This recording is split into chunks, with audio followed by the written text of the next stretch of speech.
Mana qizlar, hozir stoyka andazasini tayyorlashni ko'rsatib beraman. Bu bo'yinga yopishib turadigan stoyka. 22 santimetrlik qilib olamiz. Buni o'lchashda qizlar buklovda bo'yin o'yinini o'lchab olasiz, o'zingizga kerakli joyigacha. Men hozir shuni standart qilib 22 santimetrga tayyorlayapman. Mana 5 santimetrni chizib olamiz. Bu 5 santimetrlik stoyka tepadan pastdan chokka kirishi bilan chok haqqi ichida. Balandligi 5 santimetr. Mana 5 santimetr. Bu yerdan ham 5 santimetrni mana belgilab olamiz. Birlashtiramiz. Kesib olamiz.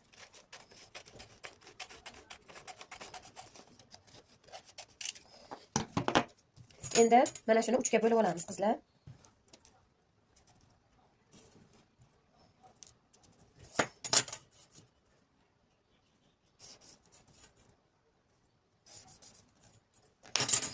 Uchga bo'lib buni kesib olamiz. Tepa tomondan 1 mm joy qolishi kerak. Mana.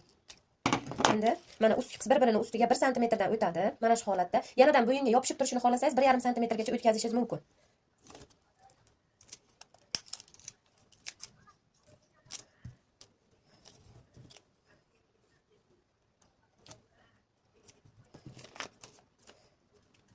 Mana tepa tomonini, mana tepa qismimiz bo'ladi. Tepa tomonini mana shunday qilib avvalni qilib olsangiz bo'laveradi. Xohlasangiz shu holatda tursa, oldi to'rtburchak tugmaga qadaladigan stoyka ham bo'laveradi. Bu xohishdan kelib chiqib, mana shu holatda mana pastki qismlarini tekislab silliqlab olamiz.